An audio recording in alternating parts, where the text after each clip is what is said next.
할렐루야.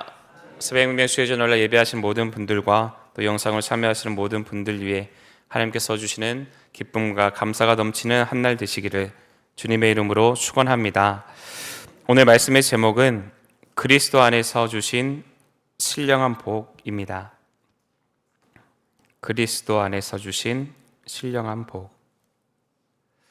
여러분 혹시 그 보물찾기를 해보신 적이 있으십니까? 어린 시절 운동회 때면 운동장 한쪽 구석에 보물을 숨겨놓고 아이들이 그것을 찾는 그러한 일들을 보물찾기라고 하지요. 보물을 숨겨놓고 아이들이 그것을 찾으며 얼마나 즐거워했는지 모릅니다. 그런데 아이러니한 것은 보물은 이미 그 운동장 어딘가에 다 준비가 되어 있었지만 어떤 아이들은 열심히 찾는다고 찾지만 끝내 찾지 못하는 아이들이 있다는 사실입니다. 그래서 울면서 그냥 집에 돌아가는 모습들을 우리는 볼 수가 있습니다.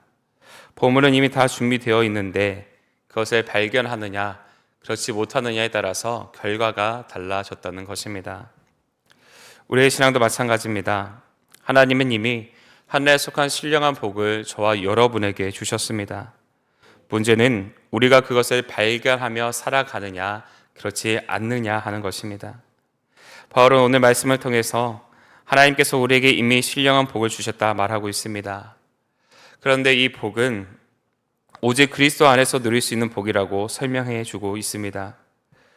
우리를 구원하신 예수 그리스도를 통해 하나님께서는 하늘에 속한 모든 신령한 복을 우리에게 주셨다는 겁니다. 오늘 말씀은 크게 세 부분으로 나눠 볼 수 있습니다. 첫 번째 부분은 1절로 2절까지 말씀으로 문안과 축복을 기원함입니다. 두 번째 부분은 3절로 14절까지 말씀으로 그리스도 안에서 주어진 신령한 복입니다. 세 번째 부분은 15절로 23절까지 말씀으로 감사와 중보의 기도입니다. 바라기는 오늘 말씀을 통하여서 그리스도 안에서 이미 주어진 신령한 복을 발견하며 감사와 찬송으로 살아가는 삶에 대한 영적인 교훈과 기도의 제목을 발견하는 복된 시간이 되시기를 주님의 이름으로 축원합니다. 첫째로 우리를 먼저 택하여 부르셨습니다. 본문 4절입니다. 곧 창세 전에 그리스도 안에서 우리를 택하사 우리로 사랑 안에서 그 앞에 거룩하고 흠이 없게 하시고 라고 기록하고 있습니다. 성경은 하나님께서 우리의 존재가 창세 전부터 이 세상에 드러나기 전부터 선택받았다, 하나님께서 우리를 선택하셨다라고 말씀하고 있습니다. 우리가 태어나기 전, 심지어는 이 세상이 시작하기 전부터 하나님은 우리를 하나님의 자녀로 부르실 계획을 가지셨다는 겁니다. 이 선택은 우리의 능력이나 우리의 행위 또 우리의 공로 때문이 아니라는 거지요. 5절에서 바울은 이렇게 말합니다. 그 기쁘신 뜻대로 우리를 예정하사 예수 그리스도로 말미암아 자기의 아들들이 되게 하셨으니 라고 말합니다. 다시 말해 하나님의 선택은 오직 하나님의 사랑, 하나님의 기쁨에서 비롯된 것이라는 거죠.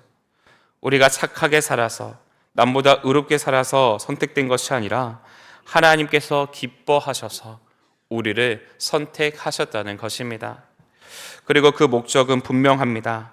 단순히 구원받아 천국 가는 것으로 끝나는 것이 아니라 거룩하고 흠이 없는 존재로 세우시는 데에 있습니다.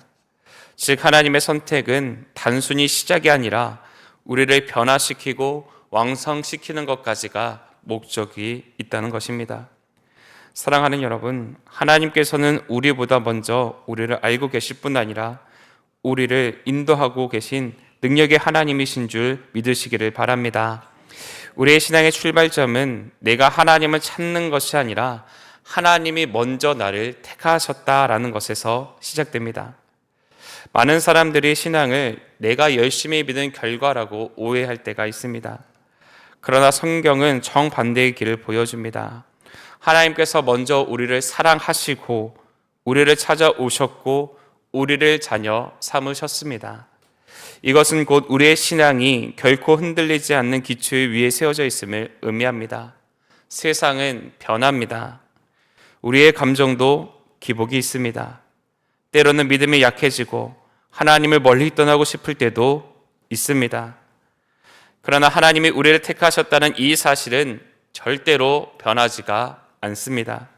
내가 하나님을 붙잡은 것이 아니라 하나님이 나를 붙잡으셨기 때문입니다. 그래서 우리의 구원은 흔들리지 않습니다. 하나님은 우연히 우리를 부르신 것이 아니라 기쁘신 뜻과 사랑의 계획 속에서 택하셨기 때문입니다. 그렇게 오늘 우리는 담대할 수 있습니다. 나의 연약함에도 불구하고 실패에도 불구하고 하나님께서 이미 창세 전부터 나를 부르셨기에 결국 나를 끝까지 인도하신다는 확신을 가질 수가 있습니다. 사랑하는 여러분, 지금의 나의 모습이 부족하고 연약하다고 해서 하나님의 선택은 변하지가 않습니다. 오히려 그런 나의 연약함이 하나님의 도우심을 받는 통로가 됩니다. 세상엔 눌려 두려워하는 그 모습이 하나님의 은혜를 경험하게 되는 수단이 됩니다. 그러므로 우리가 붙잡아야 할 것은 내 공로나 나의 신앙심이 아니라 오직 하나님의 변치 않는 은혜입니다. 하나님께서 우리를 택하신 것 거룩하고 흠이 없게 하시기 위함이었다는 겁니다. 오늘 우리의 삶의 목표는 어떠해야겠습니까? 바로 예수님의 성품을 닮아가기 위해 노력해야 합니다. 예수님을 알면 알수록 거룩해지고 하나님의 은혜를 누리면 누릴수록 흠 없는 삶을 향해 나아가야 합니다. 사랑하는 여러분, 우리가 오늘 새벽을 깨우며 기도하는 이유가 바로 여기에 있습니다. 이미 택함 받은 사람으로서 하나님의 은혜 안에 거하며 오늘도 하나님의 뜻을 따라 살아가기 위해 우리가 이 자리에 나온 것입니다. 바라기는 오늘 한날의 삶을 살아가실 때에 하나님은 오늘도 우리를 택하신 그 사랑으로 붙들어 주실 것이라는 믿음 안에서 흔들리지 않는 믿음의 삶을 살아가시는 저와 여러분의 삶이 되시기를 주님의 이름으로 축원합니다. 둘째로 죄 사함의 은혜를 입게 됩니다. 본문 7절입니다. 우리가 그리스도 안에서 그의 은혜의 풍성함을 따라 그의 피로 말미암아 속량 곧 죄 사함을 받았느니라 라고 기록하고 있습니다. 여기서 속량이라고 하는 이 단어는 당시 노예시장에서 쓰여졌던 단어입니다. 값을 지불하고 노예를 해방한다라는 뜻이 바로 이 속량이라는 단어에 포함되어 있습니다. 바울은 우리가 죄와 사망의 노예였음을 분명히 밝히고 있습니다. 그러나 우리가 다 이런 노예였지만 예수 그리스도의 피값으로 자유를 얻었다라고 말합니다. 우리는 이것을 바로 구속이라고 말하지요. 더 나아가 바울은 8절로 9절에서 그 뜻의 비밀을 알려주셨다라고 말하고 있습니다. 예수님의 십자가와 부활을 통해 거기서 드러난 하나님의 구원 계획은 인간이 상상할 수 없는 놀라운 은혜였습니다. 사람들은 자신들의 행위와 노력으로 구원받으려고 하였지만 하나님은 전혀 다른 길을 예비하셨다는 것입니다. 바로 예수 그리스도를 통해 우리를 용서하시고 새롭게 하신 것입니다. 그리고 10절에서는 이 구속이 단순히 개인의 구원에 머물지 않고 하늘에 있는 것이나 땅에 있는 것이 다 그리스도 안에서 통일되게 하려 하심이라고 선언하고 있습니다. 다시 말해 그리스도의 구속은 우주의 회복과 만물의 화해를 향한 하나님의 큰 그림 속에 있다는 것입니다.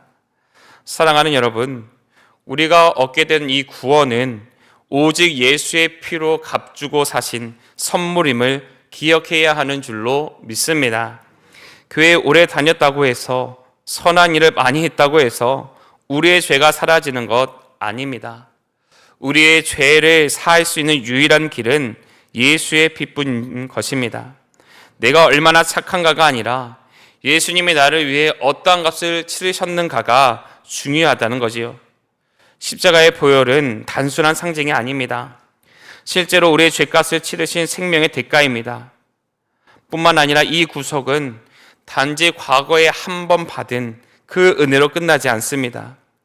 예수 보혈의 피는 오늘도 우리의 삶 속에 유효하고 있습니다. 우리가 넘어질 때, 죄책감에 눌릴 때 다시 십자가 앞으로 나아간다면 그 피가 우리를 정결케 하시고 그 가운데 예수 이름의 능력을 우리 가운데 허락하여 주십니다.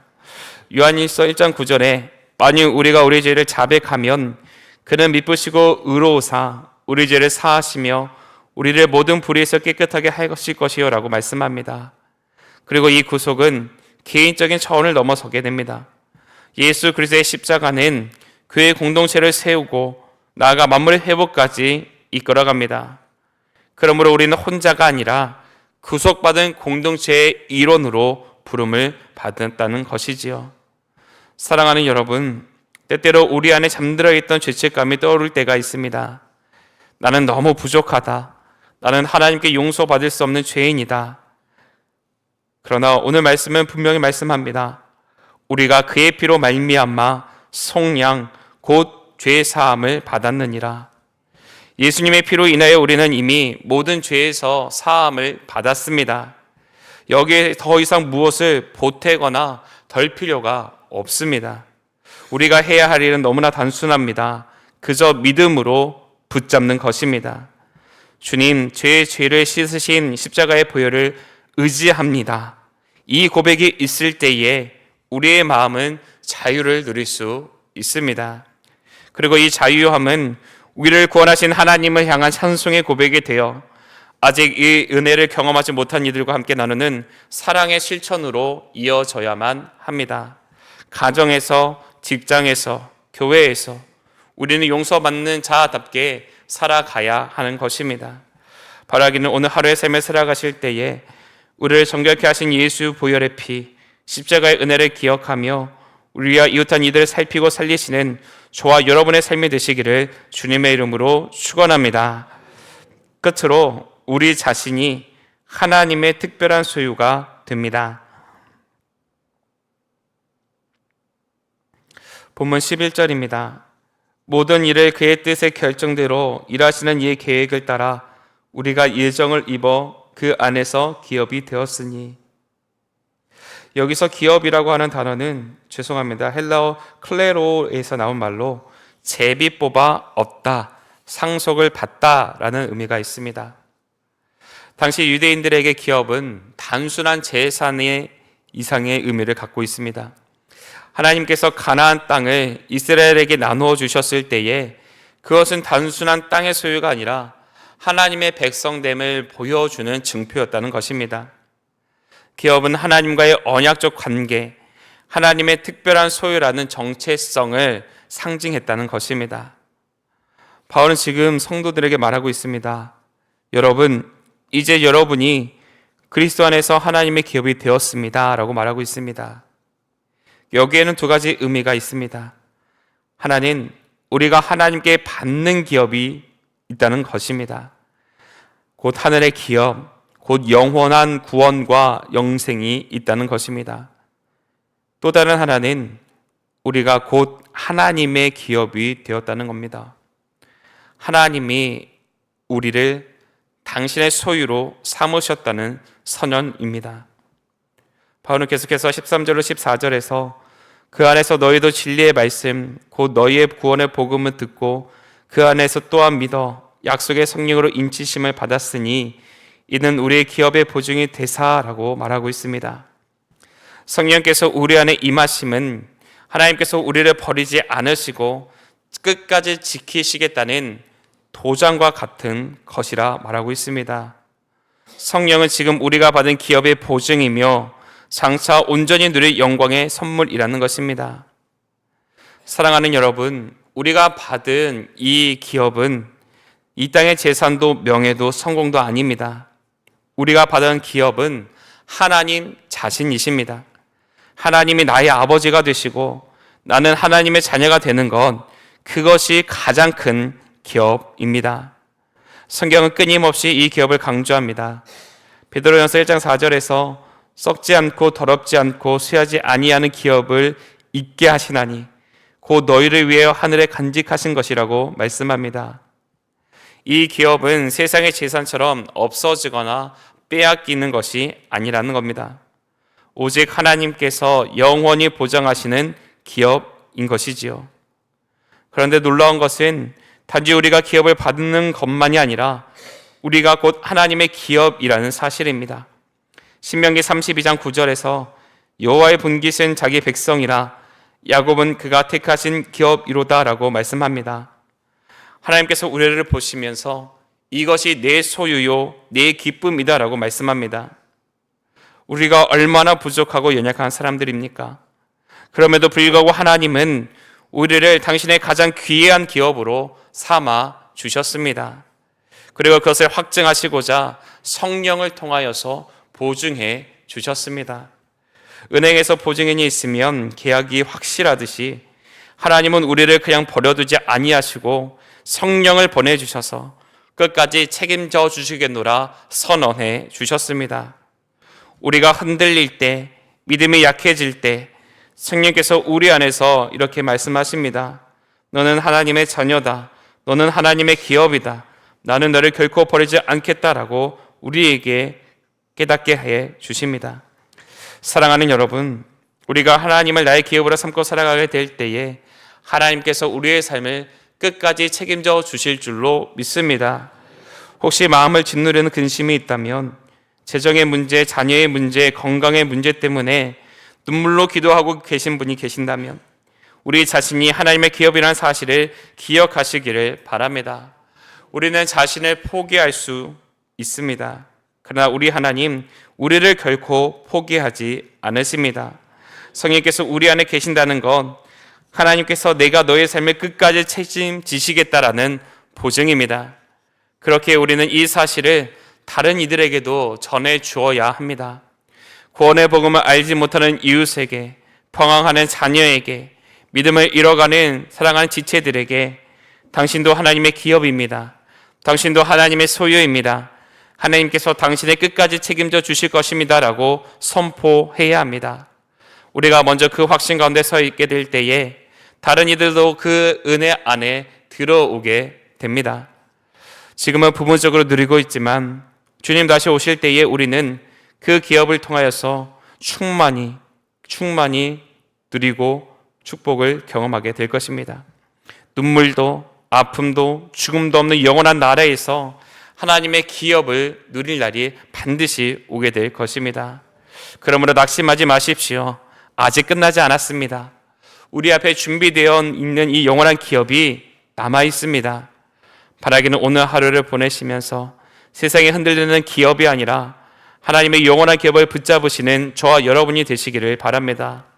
우리가 이러한 믿음으로 오늘 하루를 살아가게 될 때에 하나님께서 우리의 모든 것을 책임져 주실 뿐 아니라 놀라운 은혜를 덧입게 해 주실 줄로 믿습니다.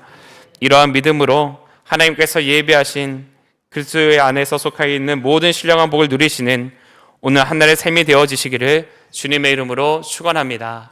기도하겠습니다. 사랑의 하나님 감사합니다. 오중 속에서도 우리들의 걸음을 제 전으로 향하게 하시고 하나님의 말씀을 통하여서 그리스도 안에 있는 신령한 복이 무엇인지에 대한 깨닫는 시간 허락하여 주심에 참으로 감사합니다. 우리를 특정하시고 죄의 사함의 은혜를 입게 하시고 하나님의 특별한 소유가 되게 허락하여 주셨사오니 우리의 일생이 하나님의 권능의 팔 아래에 있게 하시고 주의 날개를 덮어주시사 안전하고 복되고 형통한 길로 인도함 받는 하나님의 자녀의 삶 살아가게 하여 주시옵소서. 이 시간 하나님 앞에 정성껏 구별할 될 예물이 있습니다.